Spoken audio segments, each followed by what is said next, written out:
Are we live? I think we're Oh, we're live. Hello, I'm Dennis O'Donnell from Precision PCB Services Inc. I'm the Vice President. This is Mark Capizzi, he's our Quality Manager, our Machine Installation and Technical Support Person. Myself, I have over 24 years experience in BGA Rework Process and Consulting, and Mark, I think Mark has the same, if not more. How many years do you have, Mark? Going back just to the BGA is about 22. Okay, so we're both pretty close to a quarter century of experience in manufacturing process, specializing in BGA Rework and the high-tech packages, OGAs, QFNs. Our company has been in business for almost 24 years now. And what we do is we sell, support, and maintain the Shuttle Star line of equipment.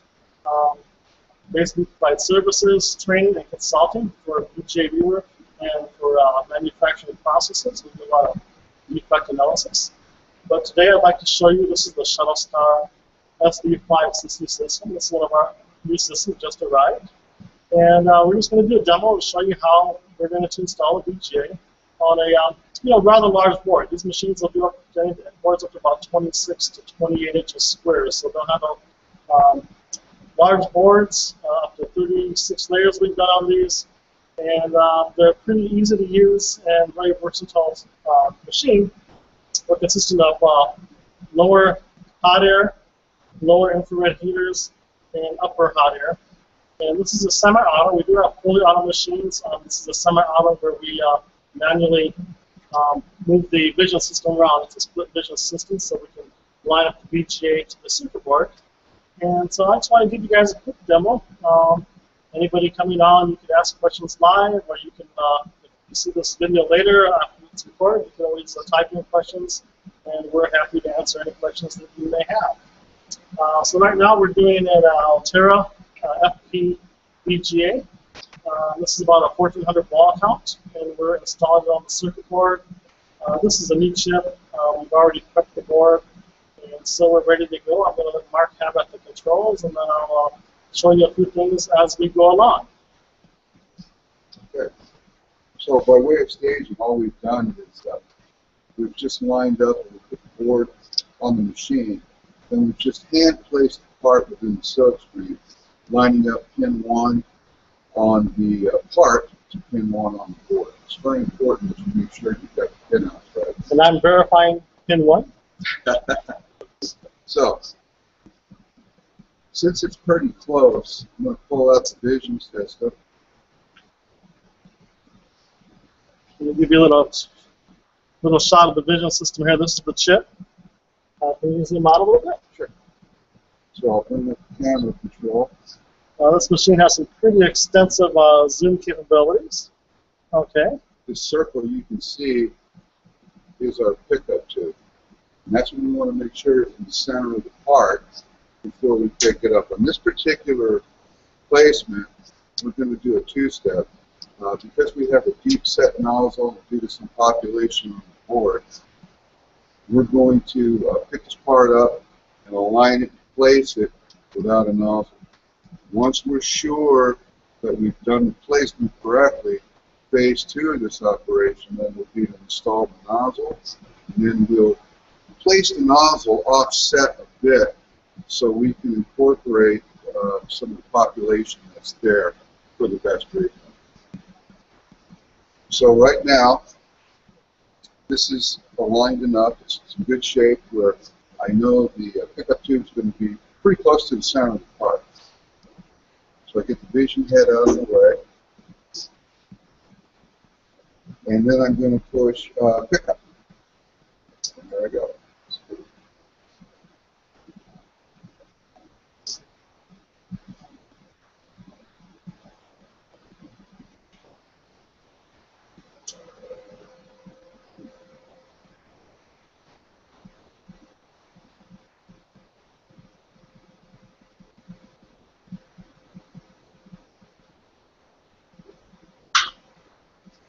Okay, now the part is been lifted by the machine. Pull out the vision head. And I'm going to zoom in a bit so I can see what's going on. As Dennis mentioned, this is a large array of parts. So you need to speak loudly into the camera. Look at the camera when you talk. And whenever you're doing a larger array, it's a good idea to first get things centered up in the center of the part, and then work on the outsides and corners, double check it again on the inside. Okay. So it's a back and forth. So I'm going to zoom in. Okay.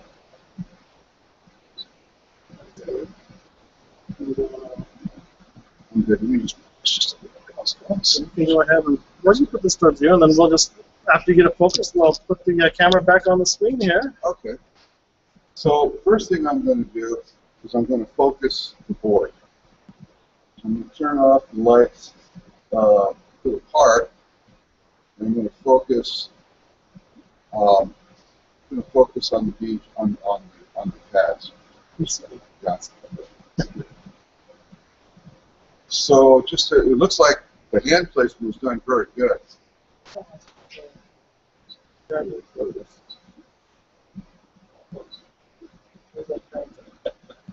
There's our pads. There we go. Just the chip down to the box.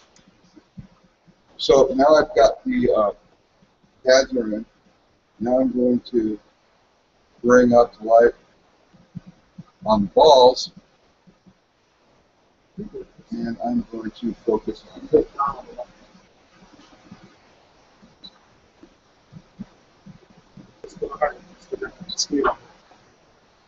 There you go.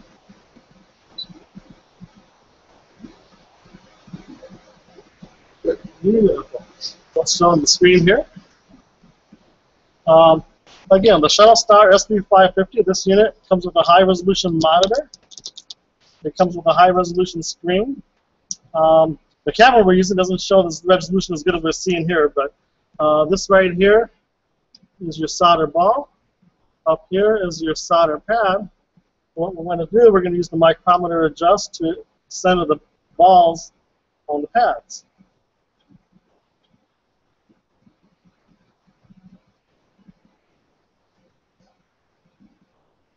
You can adjust the lighting.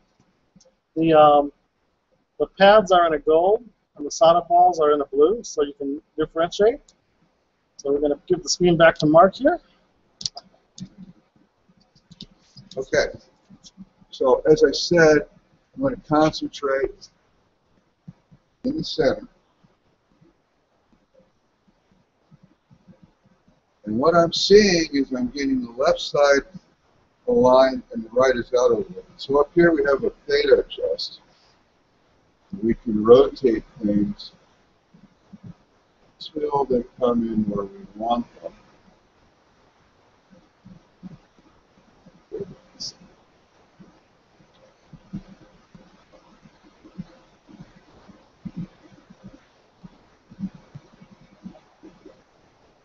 Okay, so pretty close in the center. Now I'm going to move and check the outer sections of my array. When you're doing an outer section, it's important to line up. You don't want to do it all the way over at the edge. You want to do it so the section you're doing is pretty much in the center of the screen. That way you avoid a parallel view. There we go. I'm thinking parallels out of the equation.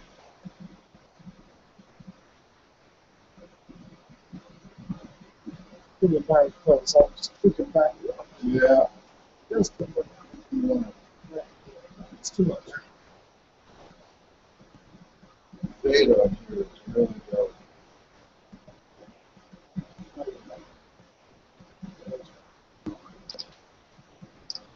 You have to look at the original. Yeah. Just a real light touch. Let's go ahead and check that out. It's pretty nice. That's it. And just to finish off, we'll check right to dead center. It's not the center, and then we'll show them the picture on the screen. It's good. So bring this a little bit There we go. So we have our chip centered, and just to give you an idea what it looks like, you can see our solder balls are centered 100% on the pad. So now we are ready to place.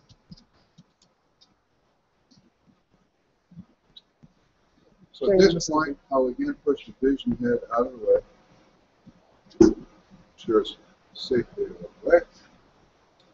And then I'm going to hit place on this.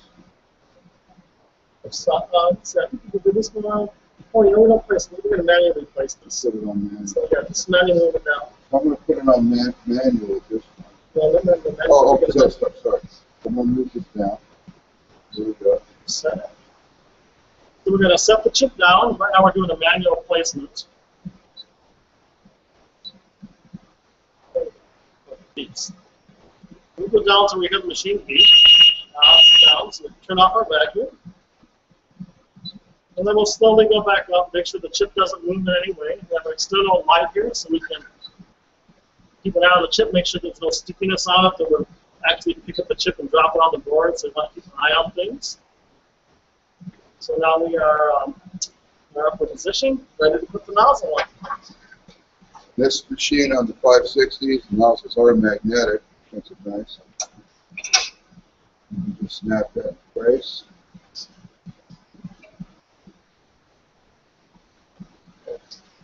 And we can take a look at it.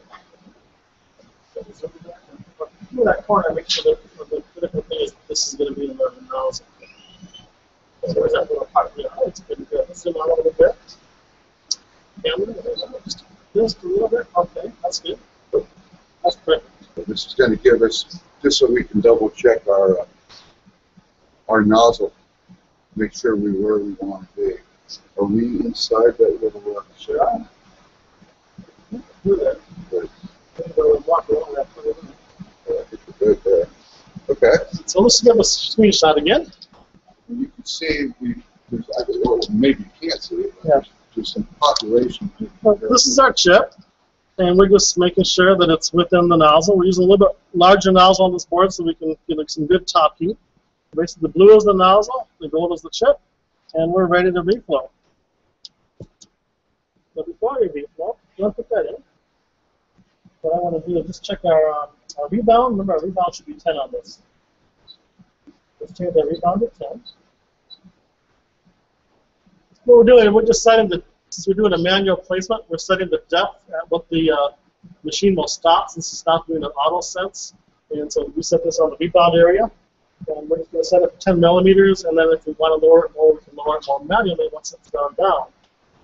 So, let's have a picture of it. The machines are totally self-contained. They have their own internal air, touchpad control, just like operating a cell phone, and they're pretty much plug and play. We bring them to the factory, we test them out for a week before we ship them, we calibrate them, we calibrate the heaters, we calibrate the vision systems. We run them through a series of tests to ensure that when you receive the machines, that they are fully operational and that we won't have to come back out and spend time to fix anything. We want you to have a very reliable unit. And pretty much once they're installed, they pretty much run trouble-free. So they're a really nice unit. The price is unbelievably low. You know, like my friend says, don't leave money on the table. Why buy a machine for $70,000 or $100,000? You can buy machines must start at $14,000.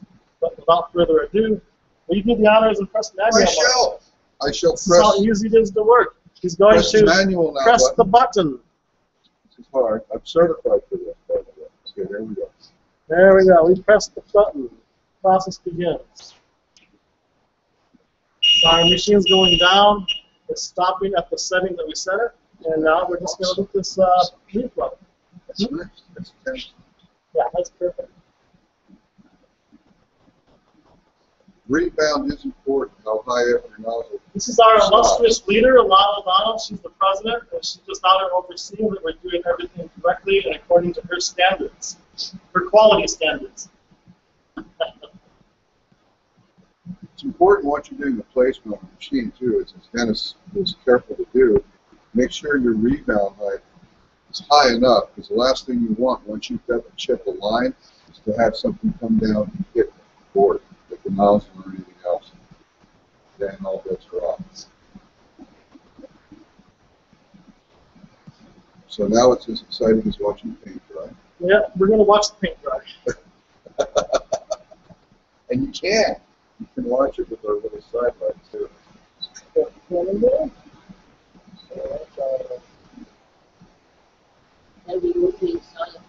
It's fine.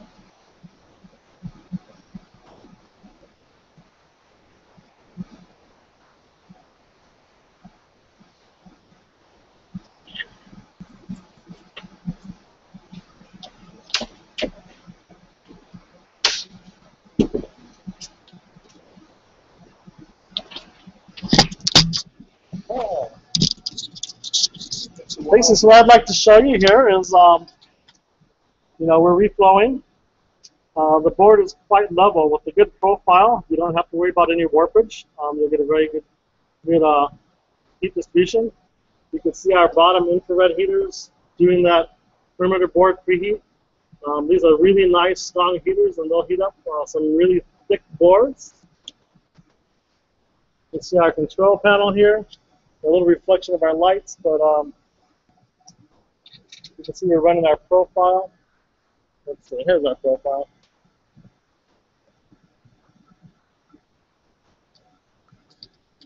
Oh, upside down. There, that's better. Are these upside down or right down? No, we're going to get you confused here. There we go. I think it's just the pictures that we... Yeah, the camera's reversed. That's good.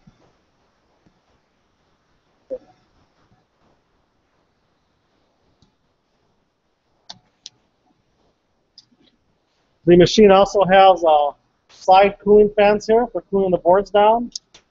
It has infrared fans here for cooling the heaters down. So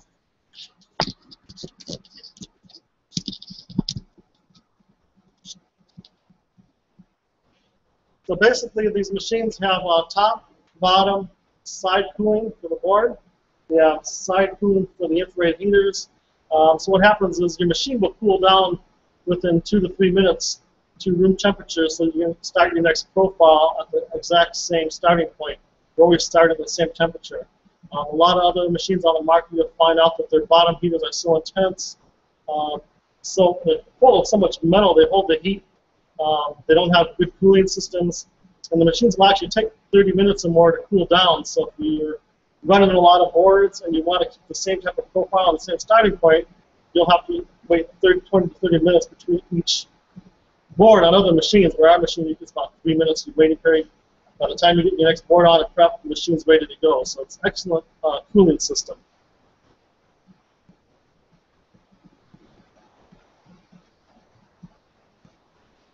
Another nice feature of these machines is that when you're into a profile, typically you'll be setting your profiles to form a couple of movement stages. But if you find you need to make changes during the run, it's possible on this machine. Some machines it's not easy to do so. Here it is.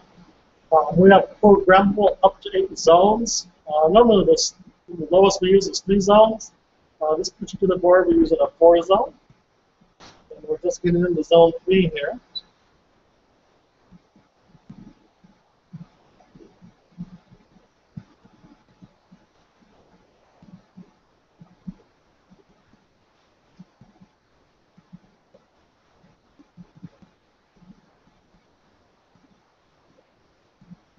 So what we're going to do, we've got the profile set, but I'll take the flashlight and shine it on the balls and just make sure we're getting complete reflow all the way across.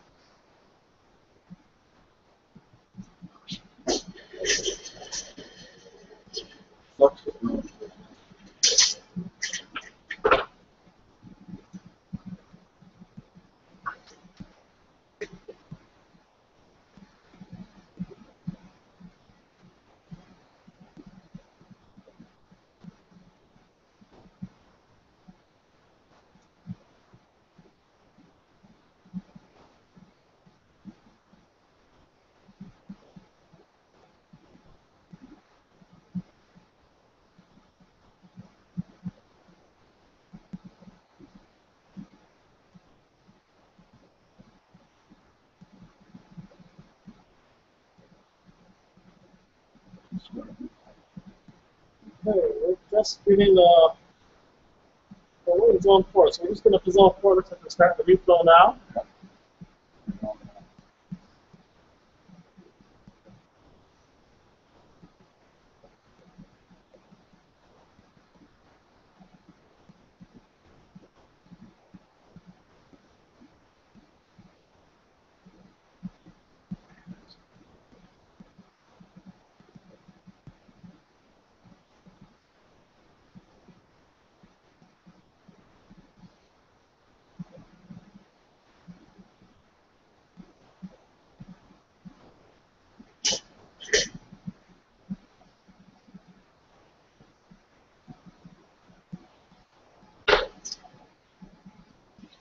Okay, so we're up to zone 4. I observed complete reflow on the components, so we can actually stop this machine a few seconds early because it looks like we've got a reflow for over 30 seconds now on liquid is. So simply I'm just going to press stop. The machine will stop, the head will rebound, and our cooling fans will come on.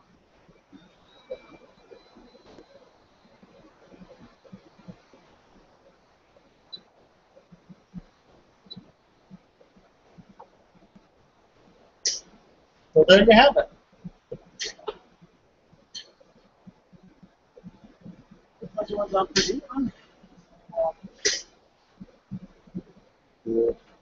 So what we'll do now is we'll wait for the board to cool. We'll do a visual inspection. Visual looks good, then we'll do an X-ray inspection. If X-ray looks good, then we'll clean the chip and ship it to the customer. And the customer's going to be very happy that we were able to ship the board today as scheduled.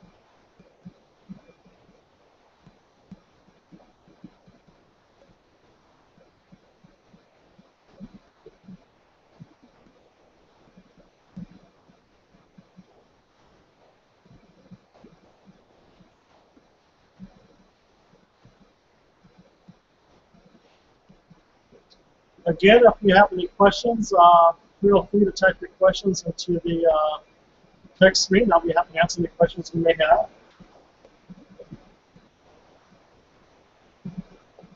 We have the Shuttle SB550, which is a nice entry-level machine. It can do just about anything. What we found out is the SB560 is a little bit nicer. It's got a higher wattage bottom heater. So when you use thicker boards, it allows you some really even better bottom, I should say. And then having the higher resolution vision system allows us to do anything down to, I think we got down to a 0.1 millimeter or 1 millimeter flip chip. So you can pick up and see some really small stuff. And basically, that's a lot of machines require us to do anywhere from small cell phone rework to large, we've got chips up to 5,000 sonic balls on these. We will be introducing a new machine shortly. It's an entry-level machine that doesn't have any vision assist. It's nice for doing cell phone rework if you're just getting into the market or wants to, if you have a low budget. I believe we'll be introducing this machine between $2,300 and $2,500. So watch our website, watch our videos, and as soon as this machine arrives, I'll be doing some demo videos and posting more of it on our website for those of you that are on a budget. So can't afford the $20,000 machines, but for those of you that have the budget and you're going out there, you're spending $70,000 or $100,000 or more on a machine. No. This is the machine. Buy a couple of them. Like I say, it's just a lot for the money, and if you spend it anywhere else on these large machines, you're just leaving money on the table. Don't leave your money on the table, right, Raj? Footprint matters. And that's a fact.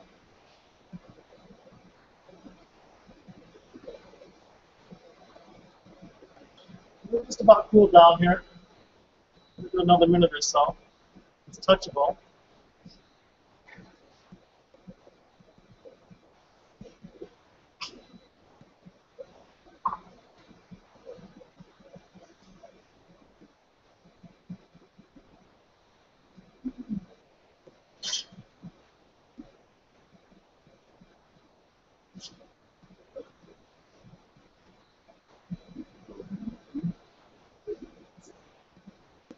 There you go.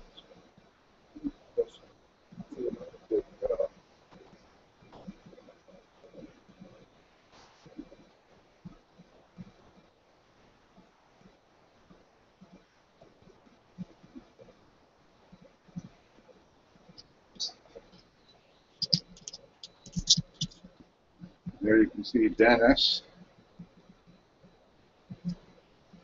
Some good lights on either side.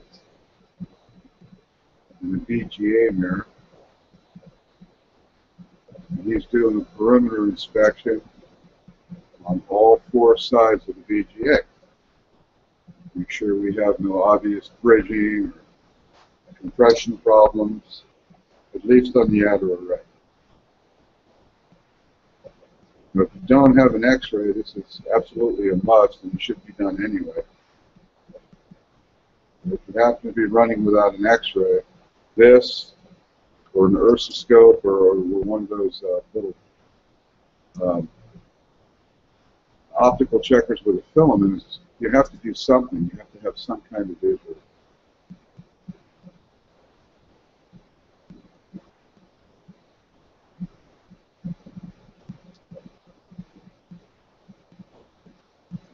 Swing this back around here and make this down.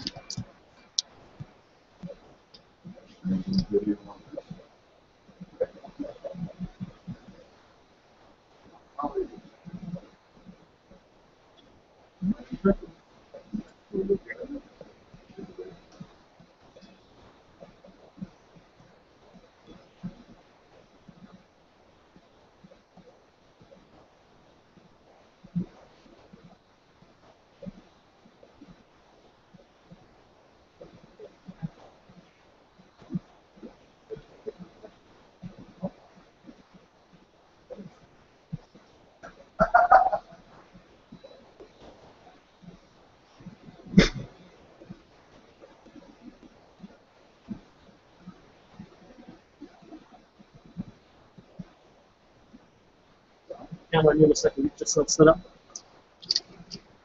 Okay, so we'll turn our camera here. So what I just did is I took the board off, I used a side view mirror, and I did a visual inspection under the microscope. And what we're checking for is even ball compression, even wetting, and that there's no bridges around the perimeter. If you've got a really even compression like we did in this case, and like I say, you don't have X-ray, you can be pretty much assured if your process is set up good and you're getting even compression, that you're not going to have any bridging. In the instances of if you don't have a good process and you're having problems when you're cleaning the boards, looking at solder masks, you probably want X-ray. We do a real thorough inspection, a real thorough prep. So we have a process I use pretty much 100%.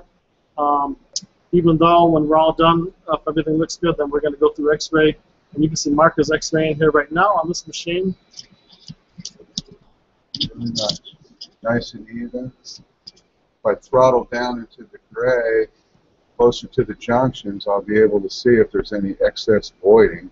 They'll show up as little light dots. And you can see here, very nicely done. Minimum of voiding. There is no voiding. There's no Our voiding. process yields no voids. We're absolutely perfect here, ladies and gentlemen. Yeah, that's better. There it is. And there is a past inspection. This board is now ready to be cleaned, baked out. So if you notice, our process it yields pretty much zero voids. We use a different process here than it's used in the manufacturing industry because we're in a rework situation and we can rework stuff selectively. So if you're in a military, aerospace, high reliability type boards that require a very what do you call it, critical interconnect. Our process yields pretty much 100% yield with no voiding. So we do a lot of work for military companies that require that they don't want to have any voids, especially on the LGAs and QFNs.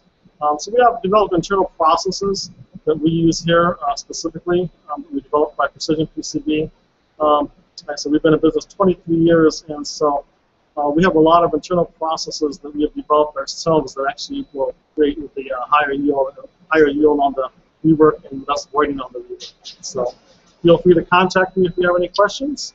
My toll-free number is 888-406-2830. That's 888-406-2830. So we've completed our installation. Give you a quick overview. This is the Shuttle Star SV560. If you're interested in units, if you'd like to purchase a unit, want more information, please contact me, Mark. And you can see more information of our units and what we have available at www.pcb-repair.com. Thanks for watching.